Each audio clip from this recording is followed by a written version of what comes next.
Olá, sejam bem-vindos ao programa Vida de Empresário. Hoje temos a presença do executivo Carlos Bush. Carlos, muito obrigado pela sua presença, você está comparecido. Queria só que você se apresentasse ao nosso assinante. Bem, meu nome é Carlos Bush, não o mesmo do presidente americano, né, para não associar. Eu sou vice-presidente da Salesforce, eu tenho mais de 20 anos como executivo de vendas em grandes multinacionais na América Latina. Eu tenho um foco também muito grande de compartilhar conhecimento com as pessoas. Eu criei um movimento chamado Fuja da Média e é um grande prazer estar aqui com todos vocês. Carlos, vamos começar primeiro falando um pouquinho da Salesforce, que pode ser que muita gente conheça, muita gente não conheça. Então vamos começar a poder falar um pouquinho, explica um pouquinho o que é a empresa. A Salesforce, eu acho que só para deixar numa linha mais ampla, a Salesforce hoje ela é a maior empresa do mundo de software para relação com o cliente, e-commerce, CRM, enfim, grandes plataformas, né, de tecnologia.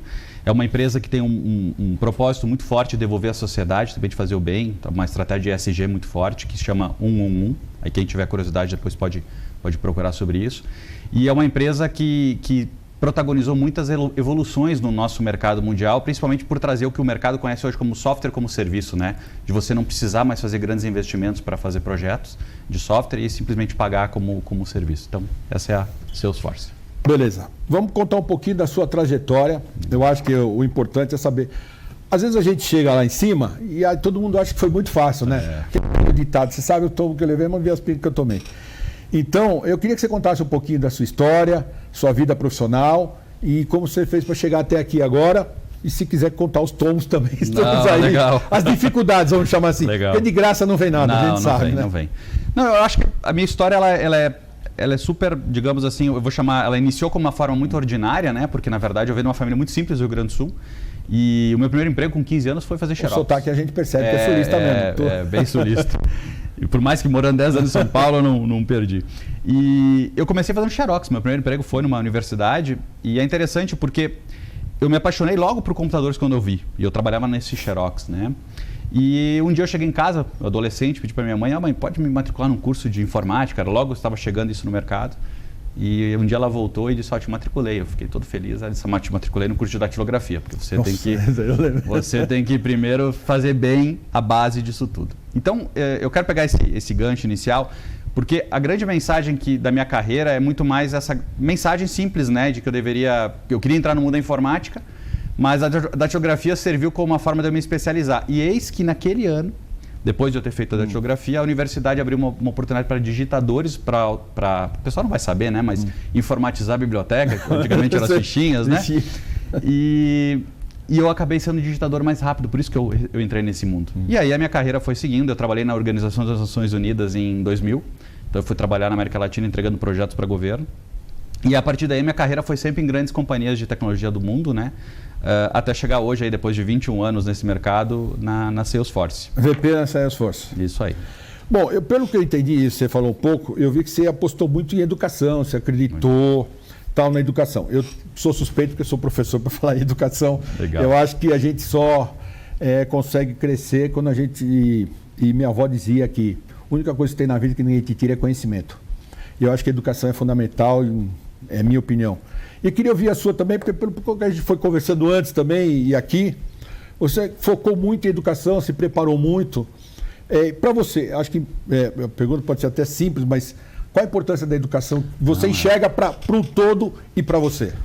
Eu acho que hoje em dia tem muita discussão da validade da educação, etc. E tal. Eu acho que saindo do questionamento dos modelos de entrega de educação, a educação é fundamental para a nossa sociedade, né? Para mim foi super importante, porque assim, eu sempre tive esse mindset, essa visão de que eu tinha que entregar um pouco mais do que era esperado para poder protagonizar, né? E deu certo, foi o que me trouxe até aqui, sempre tentando fazer um pouco mais. E a educação foi vital para isso, porque chegou mais tarde da minha carreira profissional, eu tinha um grande reconhecimento profissional, mas eu não tinha uma base acadêmica, científica que sustentasse isso. Então eu decidi, eu levei 10 anos para me formar, em função de viagens e tal, eu decidi que todo o retorno de investimento, todo o retorno financeiro que eu tivesse na minha carreira, eu retroinvestiria em educação. Então eu fiz investimentos muito altos e acabei fazendo especializações em Harvard, MIT, Singularity, Universidade de Londres, sempre em áreas adicionais a que eu trabalhava, porque eu sempre pensei e tenho esse mantra muito forte para mim, que é, eu preciso agregar valor numa relação. Sim. Né? Se nós dois vamos fazer um negócio ou vamos ter uma troca de experiência, eu tenho de alguma forma agregar valor para você. Eu tenho meio que um direcionamento de servir primeiro. Então esse mindset, além de tentar sempre fazer mais, foi o que me trouxe até aqui, e a educação foi fundamental para isso, né? Eu acho que sem educação... Às vezes as pessoas acham que não tem necessidade de educação, isso me magoa tanto, porque eu vejo que minha avó tinha razão. Mas eu queria também falar agora, vamos falar um pouquinho sobre pandemia, que eu acho que isso pegou todo mundo. Eu queria um pouquinho que você falasse um pouquinho da história da sua empresa, antes da pandemia, como é que vocês estavam, como é que vocês estão enfrentando esta pandemia, né? E como é que vocês vão enfrentar para frente. Porque houve uma mudança muito grande no Brasil, o que era um mito, que inclusive para mim, posso dizer, home office, para mim isso era uma coisa que eu sou testemunha viva de que eu achava que não funcionava. Digo assim, com o maior prazer do mundo. Não servia. Tive que me render a isso e descobri, graças a Deus eu tenho excelentes funcionários, posso confiar, e as coisas estão melhorando e continuaram melhorando como se estivesse ao vivo. Então isso pra gente foi um pouco de mito, quebrar isso daí. As pessoas, eu tenho 600 pessoas, mas isso daí não funcionava, era enganação. Então, como é que vocês estavam antes da pandemia, como é que vocês estão e o que vocês esperam? Porque a gente não sabe exatamente até quando vai isso, né? É um bom ponto. Eu acho que o primeiro ponto que é super importante, assim, para o segmento de atuação da Salesforce, que é o segmento de entregar tecnologia para permitir que as empresas tenham mais... independência, seja de pontos físicos ou virtuais, a gente, de certa forma, teve uma demanda muito grande de mercado, né? Mas a Salesforce, eu acho que talvez o principal diferencial que eu posso trazer da Salesforce não é como nós conduzimos de dentro da companhia, ou seja, já era uma empresa descentralizada, uma empresa que é, né, internacional, mas fundamentalmente como a gente teve o propósito desde de ter empatia de ir próximo aos clientes e buscar adaptar ofertas rapidamente para atender os clientes. Então, assim, a gente rapidamente criou as plataformas, assim, as que mais tiveram expansão hoje no mercado para ajudar as empresas nesse momento da sua descentralização, né? E a pandemia, para mim, ela mostra, e essa questão do trabalho de casa, eu acho que eu compartilho muito da tua visão, porque eu acho que tem variáveis e variáveis, né? E confiança é uma delas. É fundamental. E se a gente olhar, nossa sociedade, a gente confia muito em todo mundo o tempo inteiro. Né? Quando a gente deixa o carro no valet, tu confiou que o carro vai estar lá. Né? Quando a gente...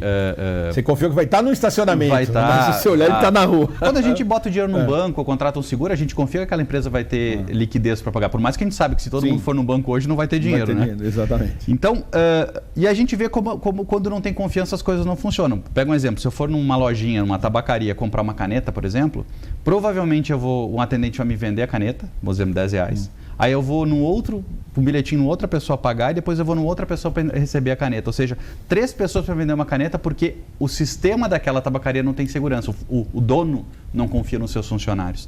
E esse custo ele retorna para a sociedade e ele também como margem. Por que eu trouxe esse parêntese? Porque a relação de trabalho de casa é um pouco disso. Se a gente não tiver a confiança, a verdade a gente já estava com um problema antes, porque a pessoa que estava conosco, ela não deveria estar, né? E o que eu só acho do trabalho esse de casa é que eu acho que a gente vai ter que buscar um equilíbrio, nem 8 nem 80, porque, de certa forma, o desgaste hoje mental e a grande maioria das famílias brasileiras não tem estrutura para suportar um trabalho de casa, né? Nem lugar, né? Enfim. E a pandemia ela tem servido para a gente buscar ao máximo sensibilizar os empresários de que existem formas mais simples deles conseguirem, eu não vou dizer a palavra sobreviver, mas sim deles voltarem a performar. Porque, na verdade, eu entendo que os empresários, de certa forma, eles foram por muito tempo muito rígidos e entender que o que trouxe eles até o presente momento não é mais necessário. É um umbigo no balcão, vamos chamar assim, aquela coisa antiga. Mas como é que vocês enxergaram a pandemia? Porque no primeiro ano passado, vou dizer por mim, chegou em março, todo mundo para, ninguém faz nada, ninguém sabe o que vai acontecer. De repente você ganhava R$10 por mês, seu faturamento passou a ser 1. E o desespero bateu em todo mundo. Exatamente. Né? Depois de 2 meses, mas os primeiros 3 meses falava, eu vou quebrar, não vou resistir e não sei o que fazer. Então como é que vocês conseguiram transportar essa fase difícil, né? E estão indo até agora? E o que vocês esperam em relação ao mercado, você na sua área comercial, esse mercado todo? Não, legal. Eu acho que é importante, assim, eu me coloco como um bom exemplo. Né? Quando chegou março de 2020, eu senti um impacto na hora que veio as notícias, vieram, né, mais próximos. E eu mesmo coloquei para as pessoas que trabalham comigo, não, vamos para casa, vamos afiar o machado, 2, 3 semanas a gente volta. E aí, quando iniciou abril, a ficha de fato caiu. O que talvez a gente lá foi mais célere, até pelo segmento que a gente atua, foi de aceitar mais rapidamente que a gente precisaria fazer as coisas de jeitos diferentes. Imagina uma operação com centenas de funcionários no Brasil, tendo que passar a criar relações com executivos de mercado, suportar grandes negócios remotamente. Então, o que a gente tentou fazer rapidamente é ter a empatia de tentar sensibilizar os funcionários e obviamente, a comunidade está próxima de que o quanto pode ser até melhor para certas pessoas fazer esse tipo de negócio. E com isso a gente evoluiu muito, tentando fazer mais palestras, funcionários, sensibilizar, mas no sentido de eles ficarem mais confiantes. Porque a maior dificuldade da pandemia é a gente aceitar que existe e enfrentar. O problema é que eu vejo ainda muitos ainda tentando aceitar, ou indo contra. Eu falo no sentido de negócios, sim, né? Entendi. Tipo, tem disrupções que poderia fazer e não faz. Por exemplo, eu sou dono de um bar. O que eu faço agora, Carlos? Pô, você tem que adaptar a sua oferta. O que você pode se diferenciar? Sei lá, daqui a pouco você faz uma bebida tão boa, entrega. Então, a gente precisa instigar as pessoas a sair do problema e olhar de cima. Fez a gente pensar mais. Eu vou fazer... Você tem quantas pessoas abaixo de você? Tem mais ou menos, só para ter 26 26, pessoas. Muito bem. Eu queria que você explicasse, por exemplo, a sua forma de liderança. Eu vou dizer por quê. A gente entrevistou alguns executivos, e não vem ao caso dizer os nomes, Se você pegar as empresas familiares antigas, né, fundadas pelo próprio dono, todo mundo falava em liderança e aquele cara que não estudou, ele tem uma liderança fantástica sobre as pessoas, do jeito dele, da forma dele. Então eu queria só que você falasse como é que você faz a sua liderança, para a gente poder entender, porque é mais um executivo colocando a sua forma, o seu jeito de ser na empresa. Não, bom ponto. Eu acho que o principal variável que eu gosto é o liderar pelo exemplo, né? Desde sempre eu tentei trabalhar com as pessoas mostrando para elas os caminhos, né? Obviamente que no início da carreira a gente tem menos tombos, digamos, a gente não tem tanta clareza nesse comportamento. Eu não sou muito adepto aos modelos de gestão que são mais da hierarquia, eu vou chamar do medo, particularmente, né? Gerência pelo temor. Exatamente. Eu sou mais da liberdade com responsabilidade. O que eu quero chegar no ponto? As pessoas que trabalham comigo, ou que trabalharam comigo, eu sempre tentei levar elas mostrando os caminhos, a forma que eu achava adequado elas pensarem e agir, e esperava delas a responsabilidade de tomar a execução. Obviamente que nem todo mundo consegue se adaptar a essas questões, e não é porque não tem um atrito como é que eu vou colocar assim, que a pessoa tem que mudar ou a pessoa não vai servir. O atrito é uma forma, uma opção, né? Então eu nunca optei por esse caminho, obviamente que já existiram atritos, né?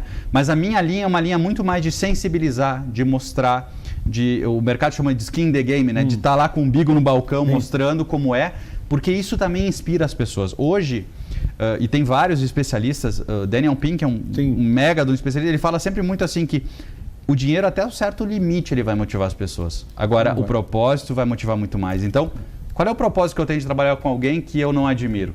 Então, eu tento ao máximo possível tentar fazer com que as pessoas tenham prazer de trabalhar comigo ou me respeitar. E a educação foi uma parte disso, né? Eu busquei isso também para servir como exemplo para as pessoas, porque isso faz com que as pessoas também tenham uma motivação adicional, puxa, eu gosto de estar nesse projeto.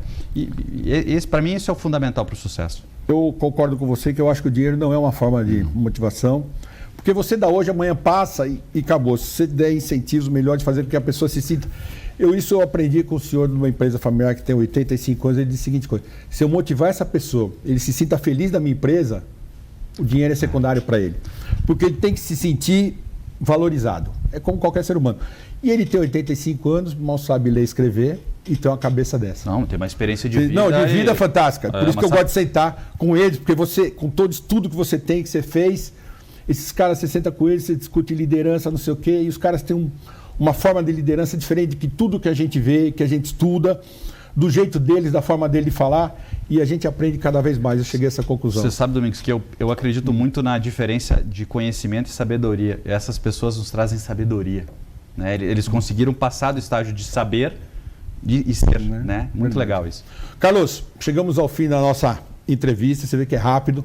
Eu queria, não podemos chegar perto, mas te entregar esse livro. Muito obrigado. Você fica com ele, um presente da RIC Associados. Muito obrigado. E quero te agradecer mesmo por você ter vindo. E espero que a gente consiga daqui a um tempo voltar de novo, porque a entrevista foi muito boa, bem didática, isso que é importante para o nosso assinante. Legal, eu agradeço imensamente o convite. Obrigado. Se você quer ver esse e outros programas, veja pelo nosso site. Um abraço e até lá.